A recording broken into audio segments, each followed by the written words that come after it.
You're listening to Season 2, Episode 17 of The Cutting Ed, What North Dakota Schools Can Be. This podcast is designed for teachers, students, parents, and others interested in education in North Dakota. I'm your host, Tom Gerhardt. In this episode, I visit with Title I Math and Reading Interventionist Sara Medalen from Sunnyside Elementary in Minot.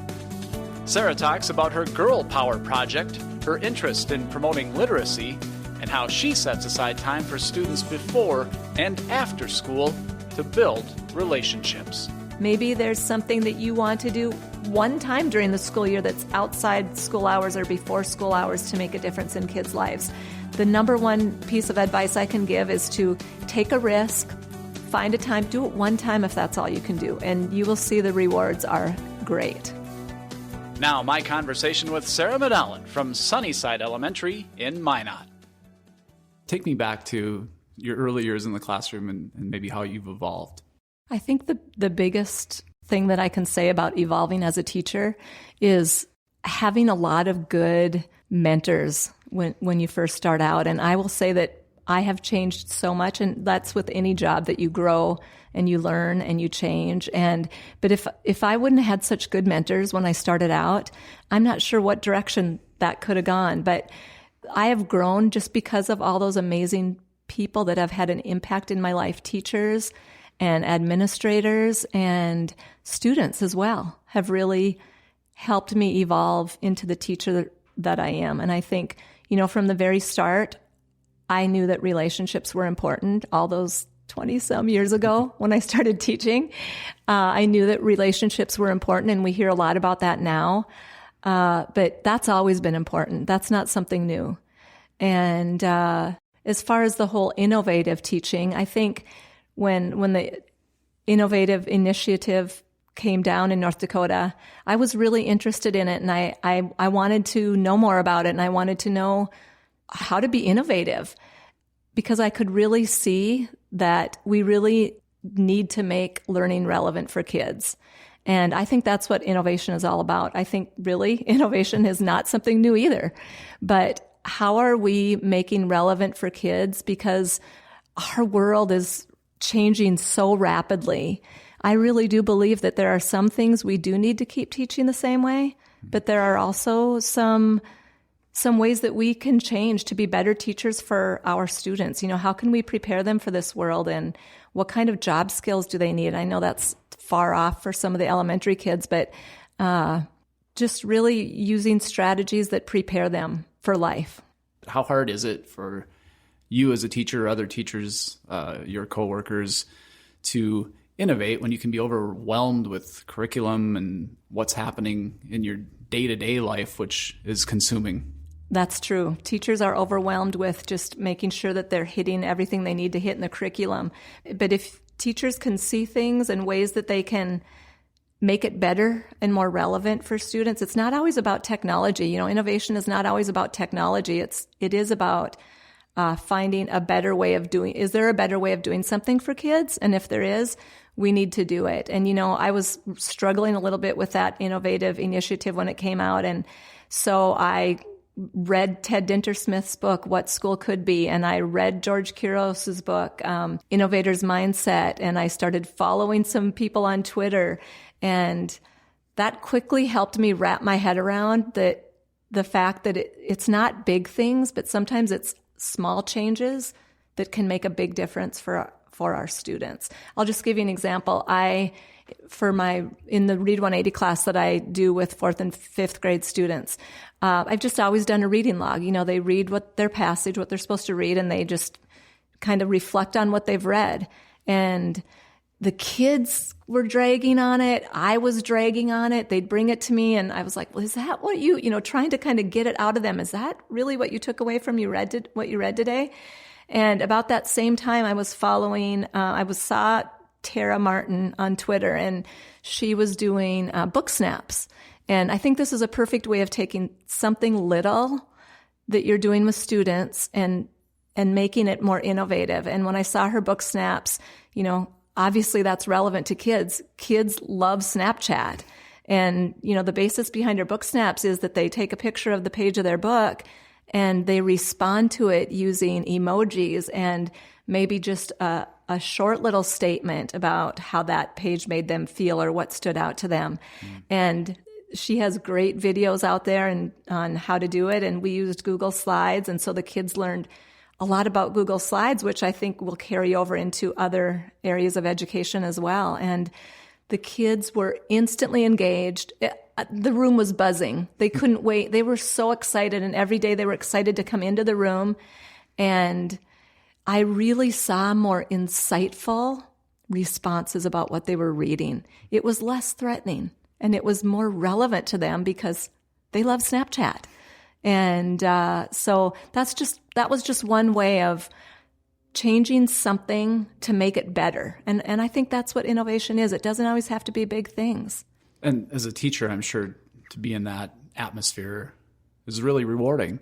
And to see new ideas has got to be invigorating. So innovation in this sense, I'm sure has helped open up a lot of doors for you, which you can pass along to your students. Absolutely. And the clientele, the students that I work with are kids that need a little extra help in reading and math. So the reading is threatening to those kids sometimes. So yeah, if I could take an innovation and get them excited about it and see that they're putting forth so much effort and suddenly it's not quite as threatening for them to read that passage because they're excited they get to do a book snap about it, I'm all for that. Anything that can get kids excited about reading. And my goal is for them to love reading. And I felt like doing those reading logs, they were hating reading.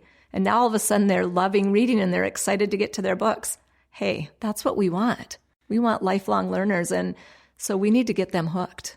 And this is an idea you saw just by keeping your eyes open. I know you've said, Twitter is a great source of professional development, or gives you a lot of ideas, and it also allows you to connect with other teachers. And I know last summer at the Innovation Summit that your team, just tell me about that experience and what came of it that is helping connect some teachers. Sure. I'm really excited about last summer we took part in the 30-hour challenge, and so a group of 5 of us came together, and 3 of them were people that I had never met before. And so we came together on an idea that the challenge was to come up with something challenging in North Dakota or something challenging in education. And how can we use an innovation to make it better? What are some ways that we could make things better for education in North Dakota? And so our team came up with, we called it Teacher Tinder, but we thought about it being like a dating app Tinder.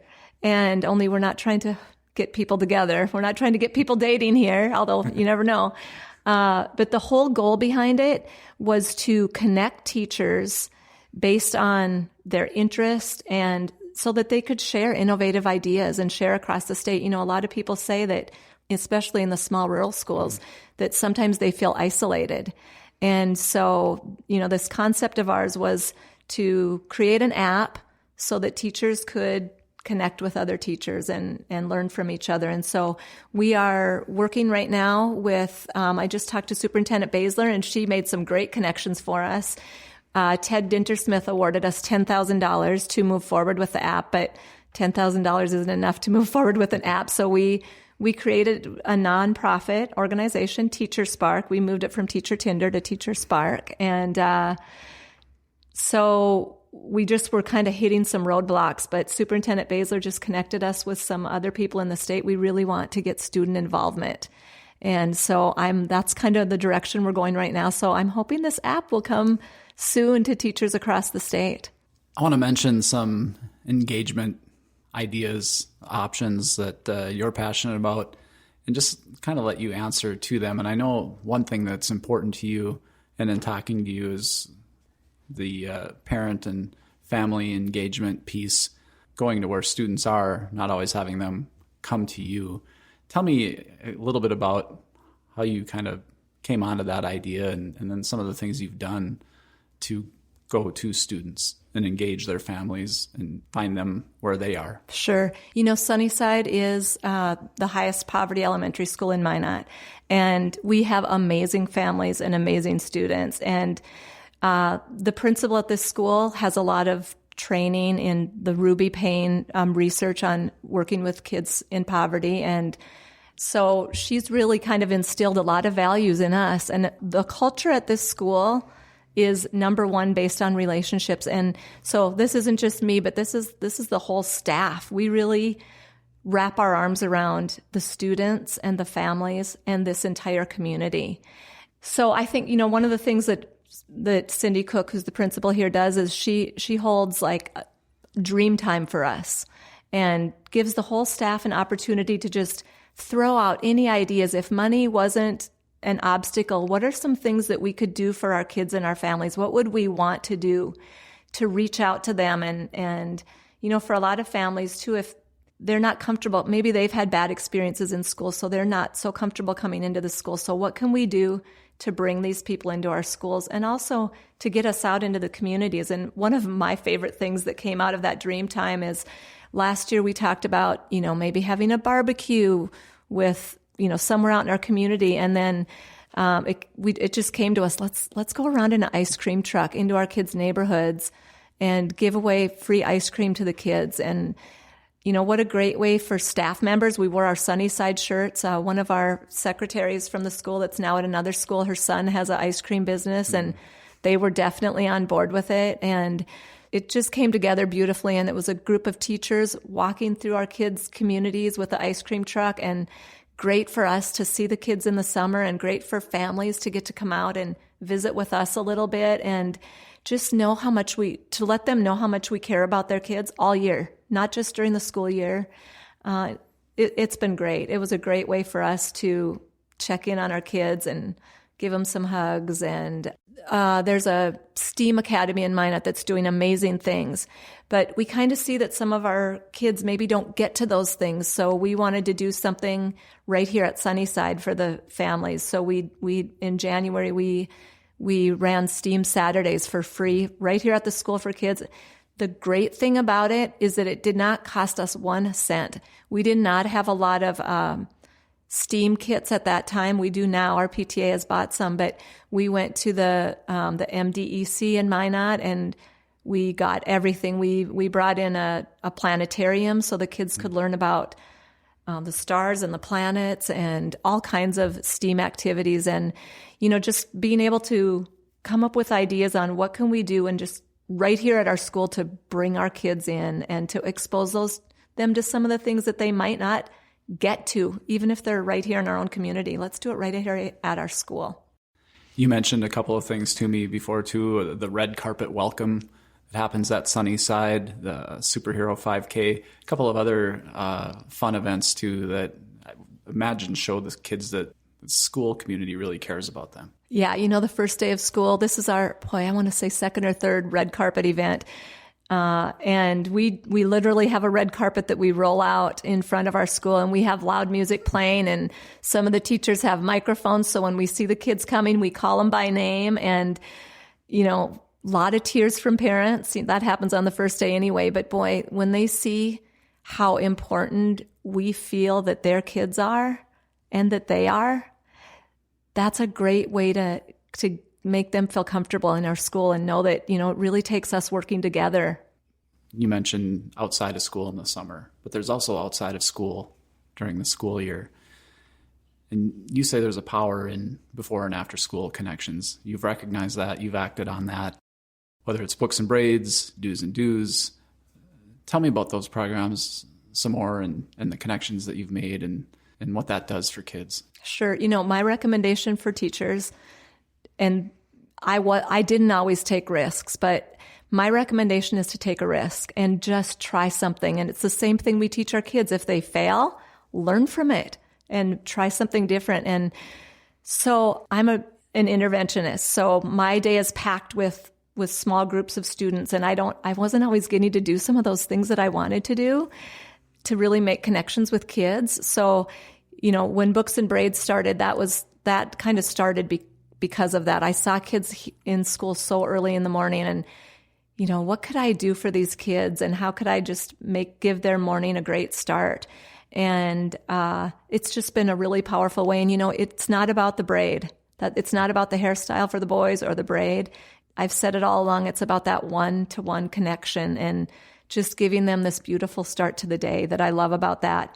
And having success with that really led to the Girl Power group that I started. And with the Girl Power group, it was an International Literacy Association project for the North Dakota Literacy Association. And I took that on thinking, oh, this is going to be easy. I'll just buy some books and send them to a country that needs books. But when I started researching what countries we could maybe send books to, I was shocked at the statistics that kept coming up about, 2/3 of the illiterate people in the world are female.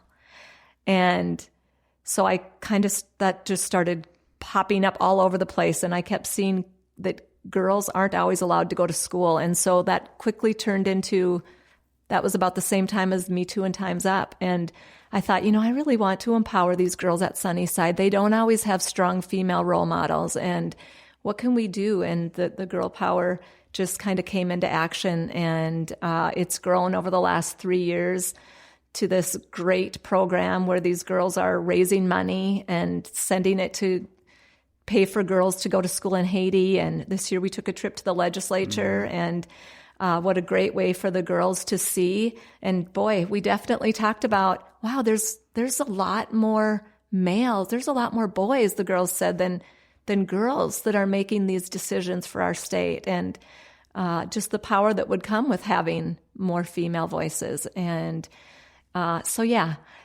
the running group is another example. I just wanted the kids to have something else. Well, for one thing, the boys were really bummed that they're not always a part of the Girl Power events. So I wanted to do something that we could do a little bit more with the boys. So this year we're having next week our first 5K, and we've been training for it with a group of students after school. And that's been pretty great. The kids have learned some valuable lessons in that, just on, things in life that we can control and things that we can't control. And the fact that pertains, the lessons they're learning from running on effort and attitude, and those are life skills. So it's not just about the running. Again, they're learning from that as well. I remember being struck as mentioning again that you were a finalist for the Teacher of the Year in North Dakota this year, and in visiting with you, getting back to that literacy piece. So I was so struck by in you being curious and maybe taking chances and looking around the next corner, finding out that 2/3 of the illiterate people in the world or adults were female. But then that number was so staggering. I still remember 781 million. That number just sticks in my head. And I just wanted you to speak to literacy and how passionate you are about that as a whole, and some of the things you're doing as well. And with Books and Braids and Dudes, those young children are reading as you're styling their hair. And I've seen that in action. That's a pretty special time. Yeah. I think really the best way that we can help kids to be more literate is to make reading something that they love. Not everybody is a reader in life. That's the case. That is true. But something that they're comfortable with. And that's something that's not going away with all the innovations. Kids need to know how to read. And just pinging off that a little bit with the global literacy are the things that the Girl Power girls have learned about being able to come up with a project, come up with an idea, that they are able at their young age to come up with something to make a difference in other countries.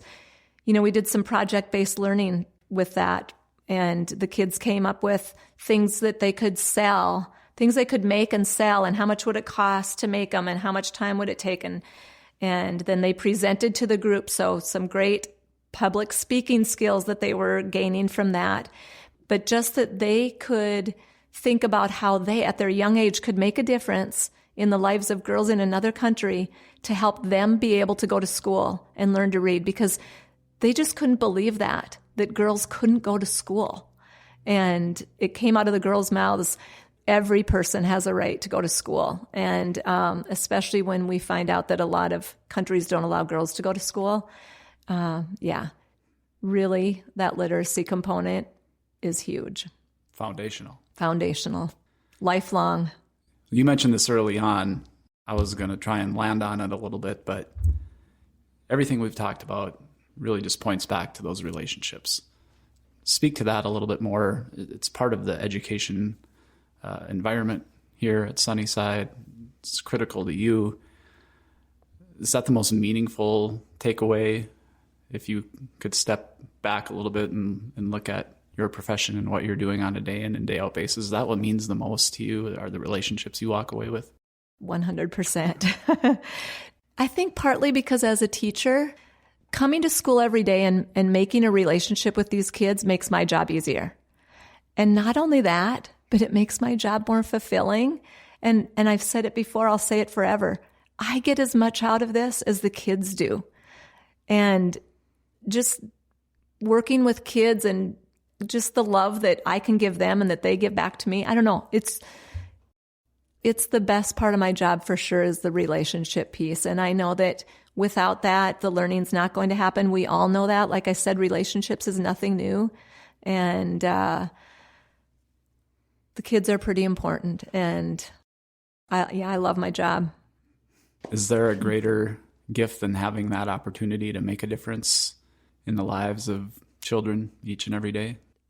I just keep thinking, like, what more can I do before I retire? What more can I do for these kids? What more can we do for these kids? Because it really is the culture at this school. It's not just me when I talk about me.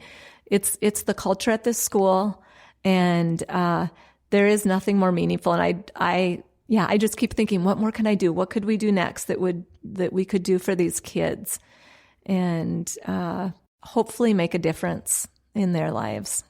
So some of the programs I've done teachers have a lot on their plates. And so the before and after school connections is time. And so the one thing I would say to teachers out there, if they're thinking about something like, I would like to do something to help, to make a relationship, I would like to do something that I can't get in during the day. The number one thing I would say is maybe just start with something small, like Books and Braids. I do it 4 days a week, but maybe you want to do it 1 day a week. Maybe you could do something 1 day a month. Maybe there's something that you want to do one time during the school year that's outside school hours or before school hours to make a difference in kids' lives. The number one piece of advice I can give is to take a risk, find a time, do it one time if that's all you can do, and you will see the rewards are great. Sara Medalen, Sunnyside Elementary in Minot, thanks for joining me today. Thanks, Tom. Ellie Garcia and Kiana LeBlanc, members of the Girl Power group at Sunnyside Elementary, join me now on the podcast. Ladies, it's so much fun to be at your school. Thanks for joining me. I wanted you both to tell me about your Girl Power group and specifically a goal or goals of the Girl Power group. Ellie, would you like to start? Well, one of our goals is to make a difference in our lives and the lives of others. And Kiana? There are girls around the world who don't get to go to school, and we want to do something about that. Great. You guys participated in you're wearing the t-shirts now, and I'll put a picture on our Facebook page and our website. But you sold Girl Power t-shirts, and you made some money. Tell me about the money that you made, and then who you were able to help with that money. Well, we made about $3,000 for the girls in Haiti to go to school. Girls in Haiti to go to school. And Kiana, tell me, you had some photos or you were able to FaceTime too? Tell me, what was that like? It was really cool because we got to meet some of the girls that we were paying for. Nice.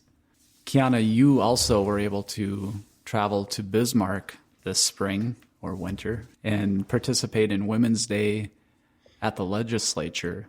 What did you learn about that day? I learned that there aren't many women that help make decisions for North Dakota.